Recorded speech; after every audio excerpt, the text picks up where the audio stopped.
Hi again. This is probably the last one of the year of legislative update. And first thing I'll say is thank you for your vote. You definitely made a big difference up in Concord, because currently the House count is 200 to 199. There's a recount of Ward 6 in Manchester. After the first recount, the Republicans lost, but then they noticed all the races were off by 22 votes. Not all the votes were counted. So another recount on Monday that should keep the Republican as the winner. There's also a tie. That will be handled on December 7th by us in legislature. So it may end up being 202 to 198. Now, however, for the second recount here, the Democrats are filing a suit to stop that. In other words, we won, so let's stop the count. So, Rich. Yeah, it's going to be very interesting with that tight of a margin, and no matter how the margin comes. The initial margin is very key, because whoever shows up on December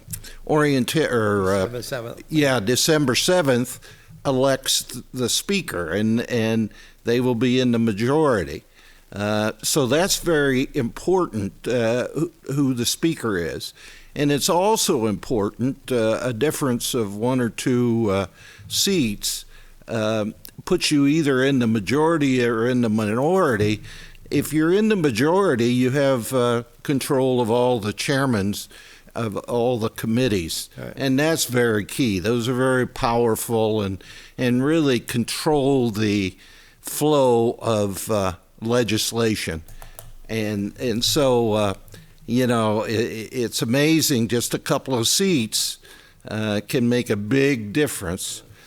And once we get into the legislative session, with such a close margin, it's all going to come down to who shows up. Typically, maybe 30 or 40 members, right, from either party, for whatever reason, don't show up for the session. And if that happens, and then the balance of power can flip, because when you vote on a bill to make it law, it's whoever is there and voting. Right. So it doesn't matter if you're in the minority or majority. If you don't have your members there and they don't vote, then it doesn't make any difference. So it's going to be a very interesting legislative session. And the committees will be tied. In other words, 9-9 or 10-10 in every committee. So the chances are there'll be a lot of bills coming out with no recommendation, and then they have to be voted on in the House. Yeah, so it's definitely a pain. And the problem is, like Rich said, the number of people that show up. The highest number I've ever seen was two years ago when we did the budget. There are actually 380 reps there, and that's the most I've ever seen it. Normally, it runs around 360. And my argument is, where's these other 40? I mean, some are like working, a few may be sick, but the thing is, if you can't do the job, the old joke, if you can't do the time, don't do the crime. The same thing. If you can't do the time, don't run for office. So first, I want to answer a question I was not allowed to answer in the debate. What can we do about electricity cost in New Hampshire? The cost of electricity in New Hampshire and every place else is totally due to Biden shutting down the pipeline, fracking, and drilling. Also Hassan, Custer, and Pappas. Electricity in New Hampshire is brought from the Northeast grid, which includes New York State and the New England states. Most of the production in New Hampshire is by natural gas, Quebec Hydro, and Seabrook.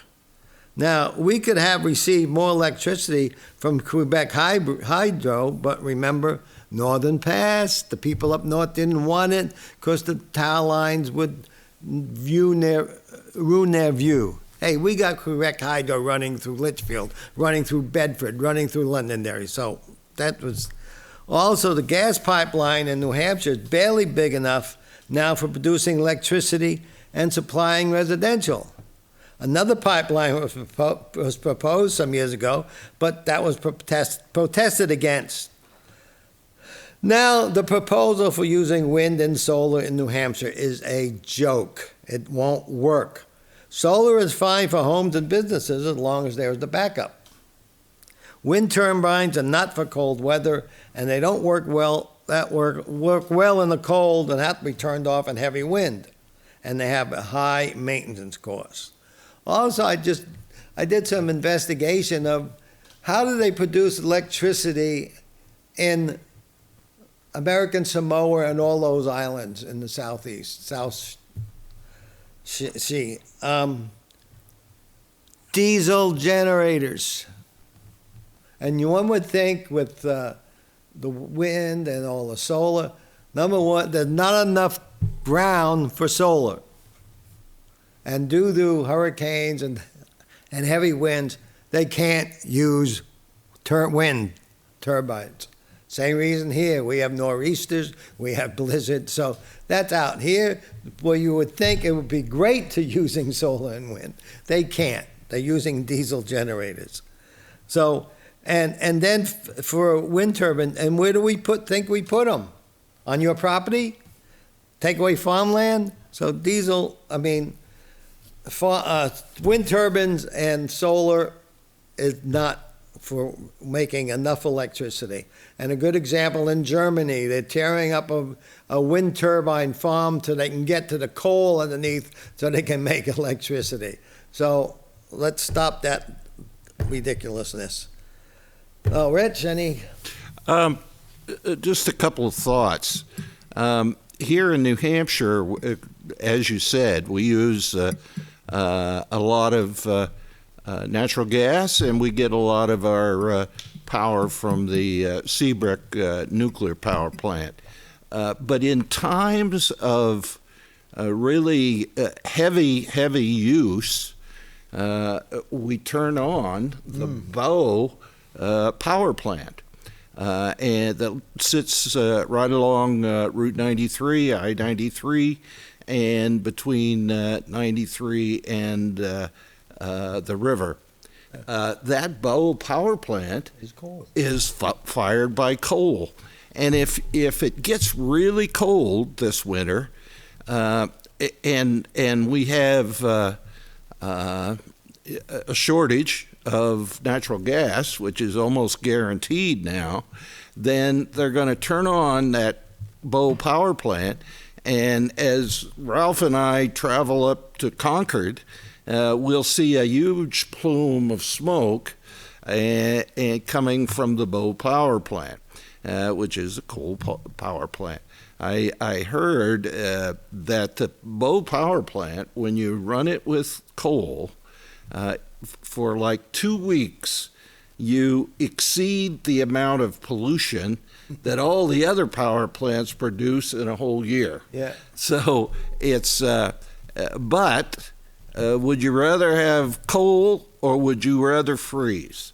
One thing that we hear, and we don't know, it's out of our control, but we've heard that there are going to be rolling blackouts here in New England this winter. And that would be something that we really have not experienced to this point. And how that occurs is going to be really tricky. I know in my case, I use a CPAP machine. Right. So if they black out Charles Bancroft Highway, where my wife and I live, and it happens to be at night, I'm not going to be able to go to sleep, right? And I'm not going to be a happy camper. But it's going to be really interesting. I mean, we know that people already are hurting financially with the high cost of Eversource bills, the high cost of Pinchuk bills, and the high cost of general inflation, fuel oil, is really, or propane. All of those things have gone up, and when you see the national news and they show that electricity costs have gone up 13%, 14%, something like that. We know here in New Hampshire that's more like 70%. Right. So it's going to be really tricky here this winter, particularly if we have a bad winter. It's going to be very tricky for people to be able to afford to just exist, let alone living an exuberant life, just existing, being warm, eating. Yeah, and another plant that sometimes they fire up when it really gets bad is the turbine plant in Merrimack. It's a jet engine type turbine plant to make, and they've done that over the last, not a few years ago, they had to fire that up to make some electricity. So we're hurting, and like I said, wind and solar. Solar will help in your house as long as it's not covered with snow. But yeah, we have a big problem, and also how much the fuel oil.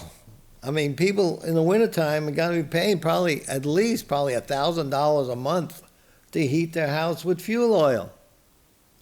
Now, along with everything else, the electric bill and whatnot, I mean, how many people are going to be going in debt and come next, well, not even able to pay their taxes come June, that tax bill. So, I mean, we're in a bad problem. Yeah. So, anyway, but for bills this year, like I said, the committee's going to be evenly divided. I'll have to find, so we're not putting in all the bills we want to put in because we know they're not going to pass. For example, education bills. We know we want parental rights. There is going to be a bill on parental rights, but it's not going to pass. No Democrat is going to vote for parental rights, and some Republicans won't either. So that's gone. And even if it did pass, Yeah. what happens in the Senate, or what happens Senate with the will governor? pass it if it does, but the governor will probably veto it. As he has in the past. That passed. So anyway, so on that, and parental rights include knowing what is happening to your child in school, knowing if the teacher or any school personnel is counseling your children or having the child go to a counseling without you knowing about it. Still allowing, and that still allows for recourse for abuse and that kind of thing. That's already in law. The problem is maybe what you need to do now is local control. This March, query your school board, people running for school board. Find out how they feel about it. And we still have a PTO, and that's a way for parents to also work with the teachers to find out what that is going to do. Maybe what we can do, too, is come up with a warrant article to put in the March ballot for the parental rights, to allow for the parents to vote and the people to vote on that if they want it. So now, I guess what we, instead of the legislator pushing this, it now might be more of a local control thing. And the biggest election we have is the March election, not this past election or whatnot. It's your March election. That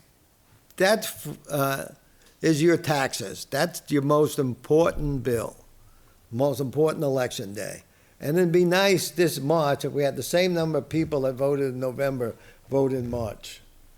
So I mean, that's where I'm coming from. And also transparency. In other words, knowing what your school is teaching. And I think we might be okay in Litchfield, but I don't know. But parents should know what's your textbooks, students' textbooks look like. I mean, are we educating or indoctrinating? I mean, and that's a problem in some school districts in New Hampshire and across the state. There's a lot of indoctrination going on rather than education. But That's something we really need to find out. That's more of a local, more of the people asking their school board, what are we doing? Asking the teachers, what are we doing? And see if you can find out what they're doing. So,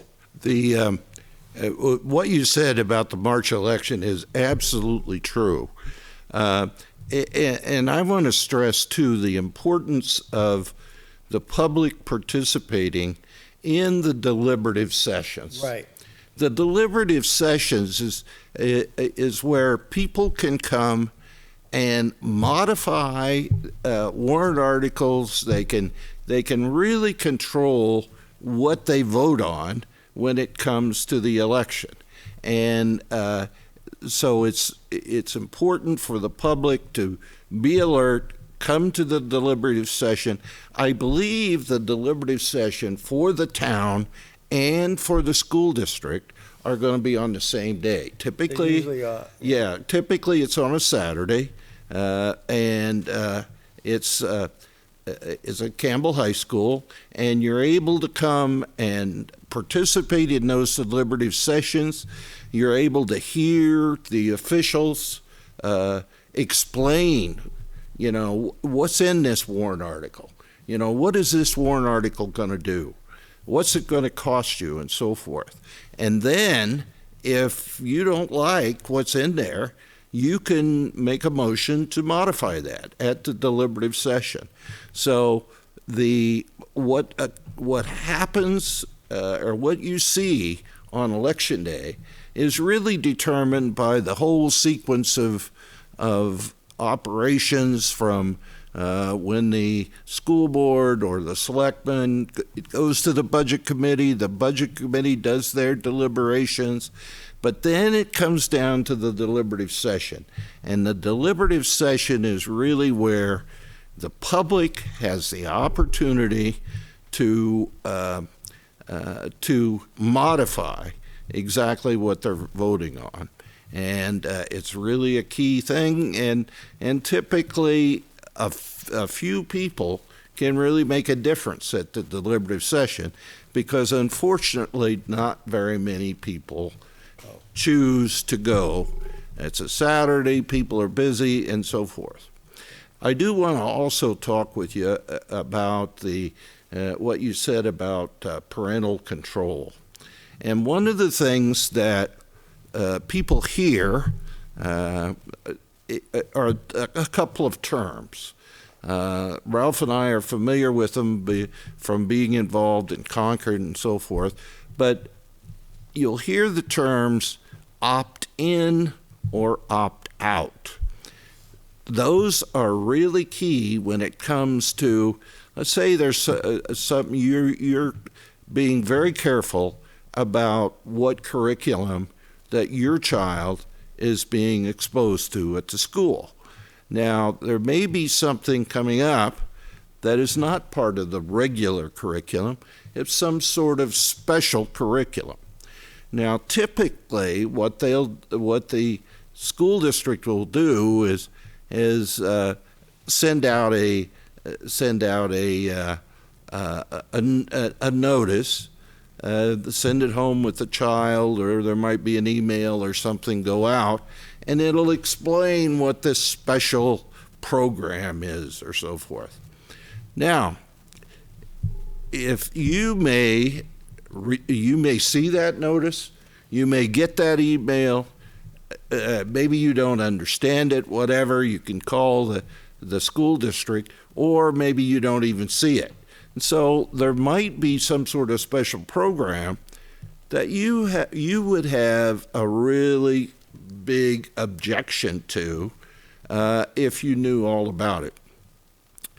Well, the problem is that when the school district sends this out, it becomes an opt-out. So that says that in order for you to keep your child out of this special program, that you have to tell them, I don't want my child to participate, okay? And they're under an obligation to validate that with you and not have your child in.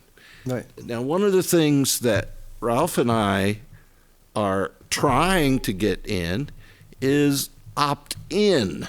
So what that says is if you as a parent do not understand and you don't like something, if you don't tell the school that you want your child to participate, they don't participate. You have to opt in. So there's a difference between opt out and opt in, and in many cases we feel that it's better to have opt in. There the parent has to decide. They have to make that determination whether their child participates. Right. And in that, with surveys, all surveys, and the survey includes classroom, for if it's not educational, non-academic surveys, if it's written or verbal surveys, all surveys except for one, which I'll get to, are opt-in. Okay? The Youth Risk Behavior Survey, which put out by the CDC, is opt-out. And I put in a bill last year to change that to opt-in. It passed the House and failed in the Senate. Yeah. Because, like we said, the Senate listens to lobbyists. The problem with that bill is it's supposed to be anonymous. The first 7 questions in that survey, I mean, you can go to the DOE, and I think I covered this last year in one of my legislative updates, is look at the Department of Education and look up YRBS, and you can see the survey. The first 7 questions pretty much identifies who the kid is. What grade are you in? What sex are you? What do you weigh? What's your race, ethnicity, and all that? I mean, you pretty much can narrow down. I like this one woman that testified.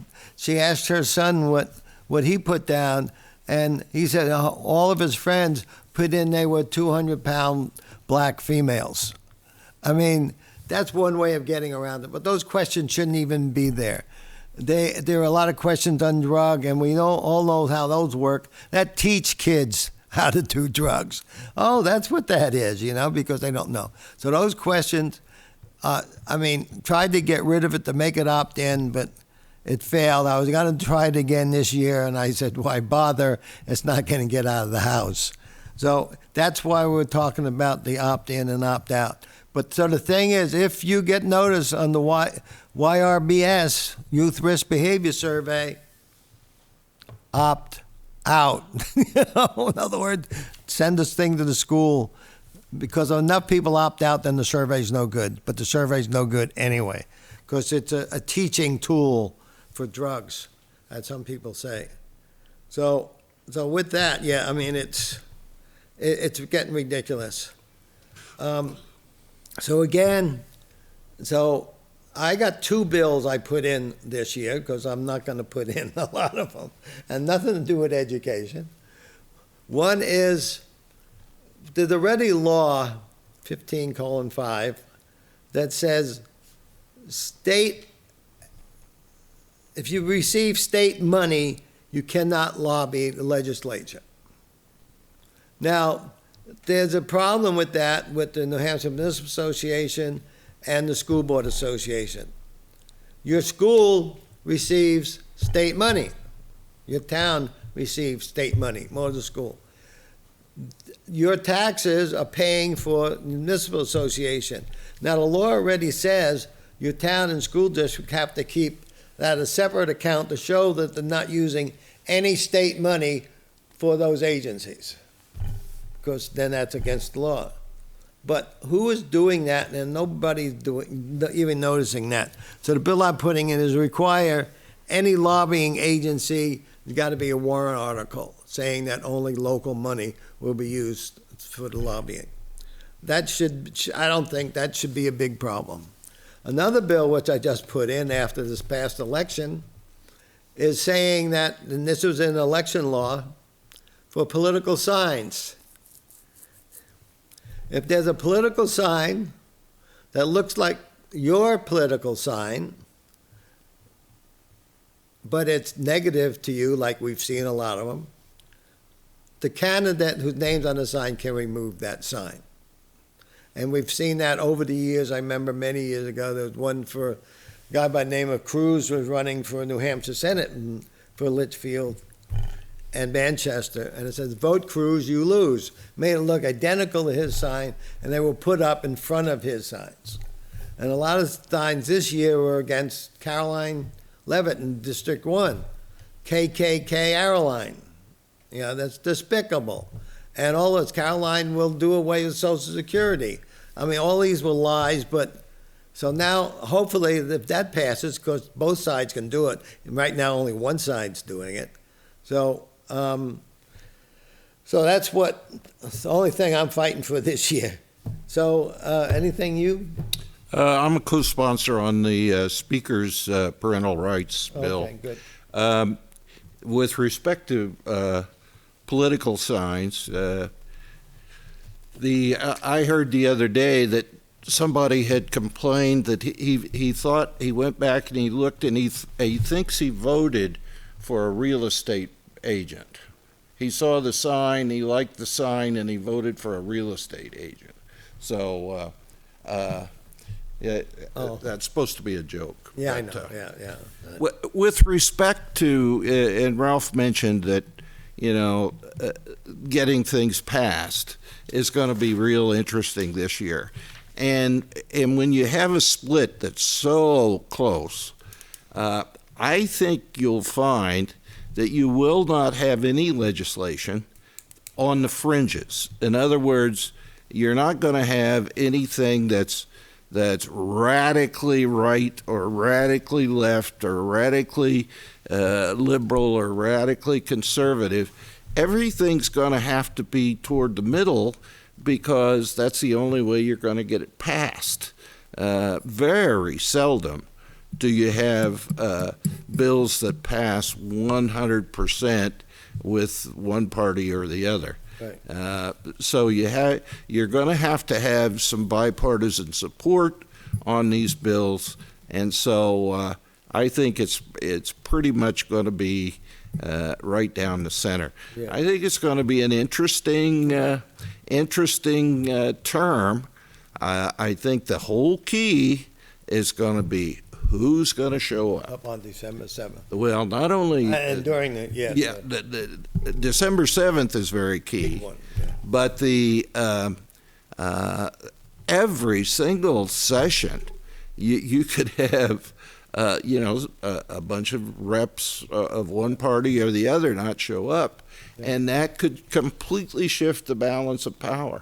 And a quickie, a minute or so left, is that today, I believe on WMUR, they had a meeting with the new Democrat leader and Jason Osborne, the majority leader and Republican, and the Democrat leader explicitly said, we are here to obstruct the Republicans.